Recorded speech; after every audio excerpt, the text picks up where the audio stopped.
कहानी अकाने नाम की छात्रा से शुरू होती है, जो हाई स्कूल के आखिरी साल में है और अजीब वजह से स्कूल जाते समय हमेशा मास्क पहनती है। क्लास के पहले दिन उसकी मुलाकात स्कूल के लोकप्रिय लड़के सेजी से होती है, जो उसे नापसंद करने की बात कहकर चला जाता है, जिससे वो हैरान रह जाती है। अकाने घर से निकलने के बाद मास्क पहनती है, इसलिए परिवार को पता नहीं है। स्कूल में वो क्लास रिप्रेजेंटेटिव है और फेस्टिवल डांस के लिए वॉलंटियर मांगती है।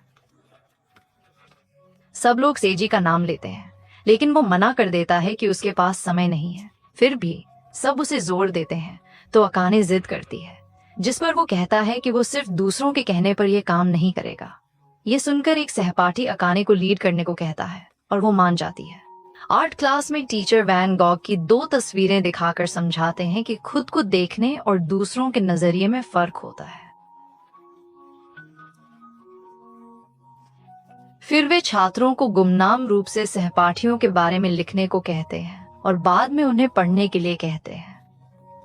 अकाने पढ़ती है कि वो भरोसेमंद और मिलनसार है, लेकिन एक टिप्पणी कहती है कि वो मास्क के पीछे अपनी असली भावनाएं छिपाती है। ये सुनकर वो उलझन में है। तभी सेजी से नजरें मिलती हैं, जो उसकी बात नहीं मानता कि वो सिर्फ आदत से मास्क पहनती है। अकाने ने सेजी को अच्छा पेंटर लिखा था, तो वो पूछता है कि बिना पेंटिंग देखे ऐसा क्यों लिखा, पर वो जवाब नहीं देती। अंत में वो कहता है कि उसे उसका दिखावा पसंद नहीं। रात में पता चलता है कि अकाने के परिवार से रिश्ते काफी दूर हैं। वो अपनी माँ, सौतेले पिता और सौतेली बहन के साथ रहती है और माँ के काम में व्यस्त होने के कारण अकाने ही हर दोपहर अपनी बहन की देखभाल करती है। देर रात होमवर्क के कारण वो सुबह देर से उठती है। जल्दी में घर से निकलते समय वो मास्क भूल जाती है, जिससे उसे घबराहट होती है। वो खुद को रुमाल से ढकती है, पर चक्कर आने और जी मिचलाने के कारण रास्ते में ही बेहोश हो जाती है। सेजी उसे मिलता है, मदद करता है और दवा व मास्क खरीद कर देता है, जिसे वह तुरंत पहन लेती है। सेजी पूछता है कि वह बिना मास्क क्यों नहीं रह सकती। तभी माँ का फोन आता है कि वह अभी तक स्कूल क्यों नहीं पहुंची। अकाने कहती है कि वो कुछ भूल गई थी, पर माँ को लगता है वो डेट पर है और उसे तुरंत स्कूल जाने का आदेश देती है। अकाने तुरंत मान जाती है। सेजी पूछता है कि क्या वो बीमार होकर भी स्कूल जा रही है, तो वो कहती है हाँ, प्रैक्टिस के लिए। स्कूल में टीचर कहते हैं कि अच्छे ग्रेड्स न होने से यूनिवर्सिटी की सिफारिश के लिए उसे और मेहनत करनी होगी। फेस्टिवल प्रैक्टिस के लिए बहुत कम लोग आते हैं और वे सुस्त दिखते हैं। काम का बहाना बनाकर वे मना करते हैं, तो अकाने रिहर्सल रद्द कर देती है। क्लासरूम में वो सेजी से मिलती है और बताती है कि रिहर्सल रद्द हो गई है क्योंकि सब व्यस्त हैं। सेजी उसका हाथ पकड़कर ब्रॉडकास्ट रूम ले जाता है और माइक पर सबको ऑडिटोरियम में आने का आदेश देता है। अनुपस्थित रहने वालों के नाम नोट करने की धमकी देता है। ऑडिटोरियम में पूरी क्लास जमा हो जाती है, लेकिन अकाने को उन्हें निर्देश देने में मुश्किल होती है और कोई उसका मजाक उड़ाता है।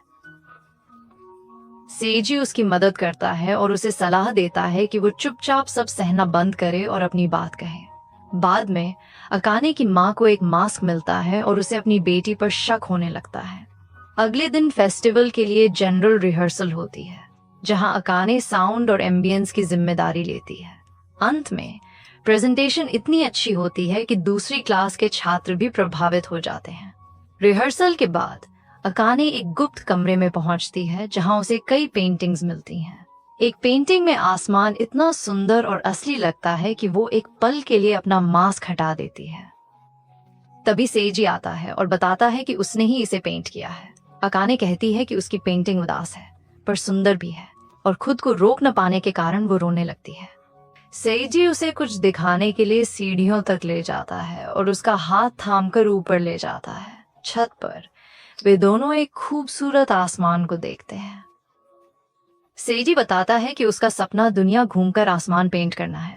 अकाने वहां की शांति से मंत्रमुग्ध हो जाती है, लेकिन जब सेजी मास्क हटाने की कोशिश करता है, तो वो उसे रोककर कहती है कि वो ऐसा नहीं कर सकती, ये सुनकर वो कबूल करता है कि उसे ये देखना पसंद नहीं कि वो कैसे उस मास्क के पीछे खुद को दबाती है और दूसरों की हर बात बिना अपनी राय दिए मान लेती है। हालांकि उसकी आलोचना से थककर अकाने मास्क उतारती है और चिल्लाती है कि वो उससे नफरत करती है। सेइजी उसे अपनी भावनाएं बाहर निकालने को कहता है। अकाने चिल्लाती है कि वह स्कूल और घर पर दूसरों की जिम्मेदारियां ढोते ढोते थक गई हैं। सब कह देने के बाद अकाने बेहतर महसूस करती है। सेइजी कहता है कि अपनी भावनाएं व्यक्त करना जरूरी है क्योंकि समय हमेशा नहीं रहता। अगले दिन सयाका उसे मेडल देती है और लीड करने के लिए धन्यवाद देती है। खुश होकर अकाने सेइजी को बताने जाती है और उसे पेंट करते देख पूछती है कि वो सिर्फ आसमान ही क्यों पेंट करता है। सेइजी कहता है कि ये उसके जीवन की दूसरी सबसे खूबसूरत चीज है। अकाने पूछती है कि पहली क्या है, लेकिन वो इसे राज बताता है।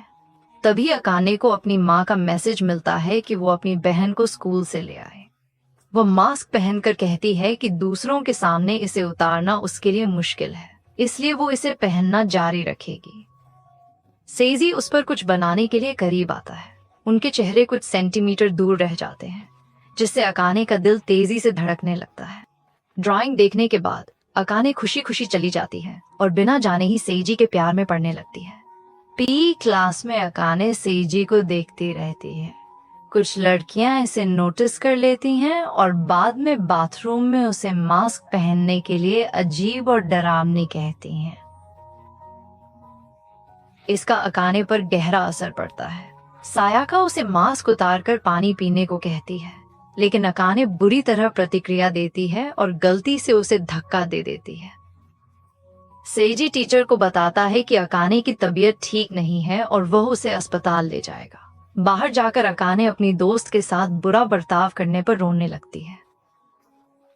सेइजी उसे माफी मांगने की सलाह देता है, लेकिन अकाने शर्मिंदा है और चाहती है कि समय रुक जाए। सेइजी कहता है कि ऐसी जगह है जहां वे जा सकते हैं और उसे साइकिल पर ले जाता है। रास्ते में अकाने का पैर फिसलने लगता है, तो वो उसे कसकर पकड़ने को कहता है। वे एक पुराने अम्यूजमेंट पार्क पहुंचते हैं, जिसे देखकर अकाने को लगता है कि वहां समय थम गया है। फिर वे दोनों वहां घूमने लगते हैं और साथ में अच्छा समय बिताते हैं।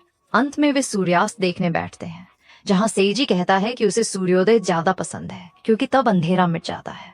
इसके बाद वो उससे पूछता है कि क्या उसे अपने प्राइमरी स्कूल के दिन याद है। वो कहती है कि ज्यादा नहीं, लेकिन उसे याद है कि वो पहले बहुत अलग थी, बहुत बातूनी थी और जो मन में आता था बोल देती थी। वो पूछती है कि वो बदल क्यों गई। वो बताती है कि एक लोकप्रिय लड़की को पेन चुराते देख उसने सबके सामने उसे टोक दिया था। वो लड़की रोने लगी और सबने उसी का साथ दिया। अकाने गलत साबित हुई और उस दिन के बाद से पूरी क्लास ने उसे नजरअंदाज कर दिया। कुछ समय बाद उसके माता पिता का तलाक हो गया, जिससे उसे दूसरे स्कूल में ट्रांसफर लेना पड़ा। लेकिन इस बार उसने तय किया कि वह फालतू कुछ नहीं बोलेगी, हमेशा मुस्कुराएगी और सिर्फ अपनी पढ़ाई पर ध्यान देगी, ताकि वो एक ऐसी आदर्श छात्रा बन सके जिसे सब पसंद करें। फिर सेइजी पूछता है कि उसने मास्क पहनना क्यों शुरू किया, तो वो बताती है कि दूसरे साल में उसे जुकाम हुआ था और उसने स्कूल में मास्क पहना था। उसे मास्क पहनने में आराम महसूस हुआ क्योंकि कोई उसका चेहरा नहीं देख सकता था। उसने इसे पहनना जारी रखा और उसे इसकी आदत हो गई। अकाने ने पूछा कि पहली मुलाकात में उसने नफरत क्यों जताई थी। सेइजी करीब आया, पर देर होने के कारण अकाने की माँ का फोन आ गया। सेइजी उसे घर छोड़ता है, जहां माँ गुस्से में है। बहन को लगता है सेइजी उसका बॉयफ्रेंड है, जिसे अकाने नकारती है और सेइजी मुस्कुराता है। अगले दिन अकाने ने सायाका से धक्का देने के लिए माफी मांगी। दोनों में सुलह हुई। सायाका ने पूछा कि क्या वो सेइजी को पसंद करती है, क्योंकि वे करीब हैं और सेइजी भी उसे चाहता है, जिससे अकाने खुश हुई। क्लास के अंत में टीचर छात्रों को करियर फॉर्म भरने को कहते हैं। अकाने ईयरफोन लगाकर गाना सुनते हुए अपना फॉर्म भरने लगती है। तभी सेइजी ने गाना भेजा।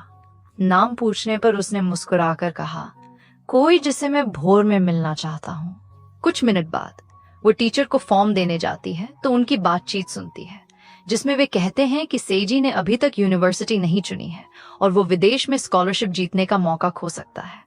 अकाने जल्दी से सेइजी का फॉर्म चेक करती है और देखती है कि वो खाली है। बाद में वो टीचर से मिलती है जो उसे सेइजी को विदेश में पढ़ने के लिए मनाने को कहते हैं क्योंकि अतीत की कोई बात उसे रोके हुए है। अकाने ने अतीत के बारे में पूछा। शिक्षक को एहसास हुआ कि वह अनजान है, तो उन्होंने बात भूल जाने को कहा। अकाने ने सेइजी से पूछा कि पेंटिंग पसंद होने पर भी वो विदेश क्यों नहीं जाना चाहता। सेइजी ने उसे दखल न देने को कहा।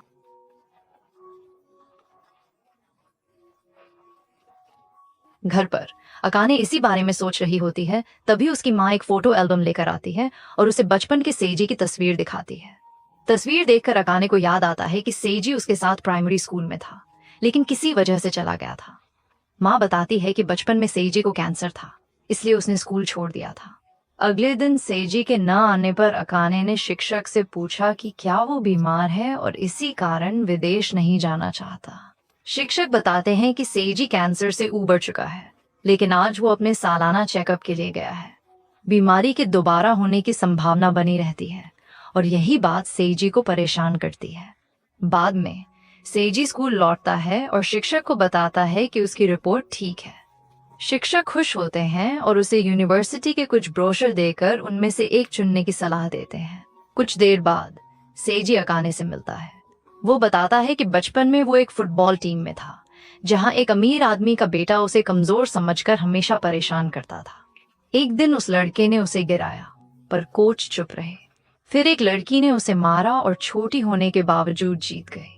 बाद में वो लड़की उसके पास आई और मुस्कुराते हुए कहा कि कभी चुप मत रहो और हमेशा अपनी भावनाएं व्यक्त करो। वो बताता है कि बचपन में वो बीमार था, इसलिए जब भी वो डरता या दर्द में होता तो उसे वो मुस्कान याद आती, क्योंकि वो याद उसे हिम्मत देती थी। अंत में वो कहता है कि वो उस मुस्कान को फिर देखना चाहता है। अकाने माफी मांगती है कि उसने उसे पहले नहीं पहचाना। सेइजी बताता है कि वो बच्चा वही था और उसके लिए अकाने उसकी हीरो थी।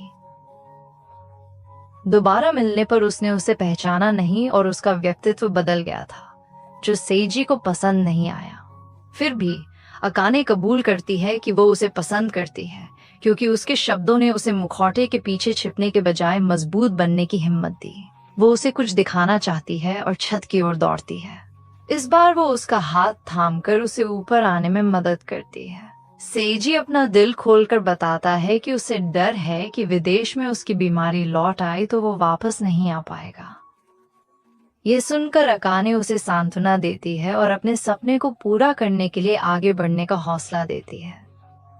वे दोनों पेंट उठाते हैं और अपनी नई शुरुआत के प्रतीक के रूप में भोर के रंगों से छत को रंगते हैं। खुशी के उस पल को साझा करते हुए सेइजी कहता है कि यह बहुत सुंदर है। अकाने कहती है कि उसे यकीन है कि वो इससे भी सुंदर आसमान देखेगा। सेइजी मान जाता है और विदेश जाने का फैसला करता है। अकाने घर लौटती है, जहां परिवार चिंतित है। माफी मांगकर वो सब कुछ बता देती है। उस दिन से उसका परिवार के साथ रिश्ता सुधर जाता है और वो कभी मुखौटा नहीं पहनती। 5 साल बाद एक रात काम से लौटते समय अकाने को एक जानी पहचानी सीटी सुनाई देती है। वो एक आर्ट गैलरी में जाती है, जहां उसे सेइजी के साथ बिताया आखिरी पल पेंटिंग में दिखता है और पीछे मुड़ते ही वो उसे अपने सामने खड़ा पाती है। दोस्तों, कहानी यहीं खत्म होती है। वीडियो पसंद आया तो लाइक और सब्सक्राइब करें। अगले वीडियो में मिलते हैं। धन्यवाद।